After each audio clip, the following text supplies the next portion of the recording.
Hello बच्चों, चलिए प्रश्न को पढ़ते हैं और समझते हैं। यदि लिमिट x का मान 5 की ओर अग्रसर है और x की घातांक लेमड़ा माइनस 5 की घातांक लेमड़ा और बटे में है x माइनस 5 और इसका मान हमें दिया है 500, तब लेमड़ा के धनात्मक मान है। और यहाँ पर हमें विकल्प ए, विकल्प बी, विकल्प सी और विकल्प डी, चार विकल्प दिए गए हैं जिनमें से हमें सही विकल्प का चुनाव करना है। प्रश्न को हल करने से पहले हम प्रश्न के लिए मुख्य अवधारणा लिख लेते हैं। तो प्रश्न के लिए अवधारणा मुख्य अवधारणा में हम एक मानक सीमा लिखेंगे जिसकी सहायता से इस प्रश्न को हल किया जाएगा। देखिए, मैं यहाँ पर लिख देता हूँ मानक सीमा। मानक सीमा, तो यहाँ पर जो मानक सीमा हम प्रयोग में लेके आएंगे वो मानक सीमा होगी लिमिट x का मान a की ओर अग्रसर, उसके बाद x की घातांक n माइनस a की घातांक n, और यदि बटे में है x माइनस a तो ये बराबर होता है n, उसके बाद a की घातांक n माइनस एक के, n माइनस एक के। ठीक है, तो ये आपको याद रखना है। आइए अब हम दिए गए प्रश्न को लिखते हैं।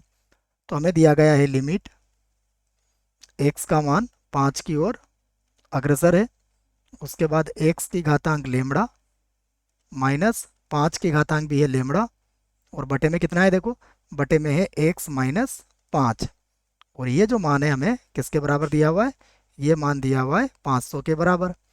अब हम इस मानक सीमा की सहायता से इसका मान देखिए किसके बराबर हो जाएगा, तो ये हो जाएगा लेमड़ा, और उसके बाद a का मान कितना हो जाएगा 5, और यहाँ पर आ जाएगा लेमड़ा की घातांक 5 की घातांक लेमड़ा माइनस एक। ठीक है, और ये कितना है हमारे पास, ये तो है 500। अब हमें ये इसकी सहायता से मान निकालना है। तो 500 को हमें सबसे पहले गुणनखंडों के रूप में लिखना पड़ेगा। तो मैं इसे कुछ इस प्रकार लिख देता हूँ, लेमड़ा, यहाँ पर है 5 की घातांक लेमड़ा माइनस एक। अब देखिए, अगर हम इसको लिखें तो ये होगा 4 गुणा, ये हो जाएगा 125, क्योंकि हमें 5 के गुणनखंड लेके आना है। तो अब क्या लिखेंगे इसको फिर से, ये हो जाएगा लेमड़ा, यहाँ पर हो जाएगा 5 की घातांक लेमड़ा माइनस एक। और देखिए, 4 को तो वैसे ही लिखेंगे हम, ये जो 125 होगा ये किसके बराबर होगा, ये होगा 5 की घातांक 3 के, और 5 की घातांक 3 को मैं क्या लिख सकता हूँ, 4 माइनस एक। अब आप दोनों पक्षों की तुलना कर सकते हैं।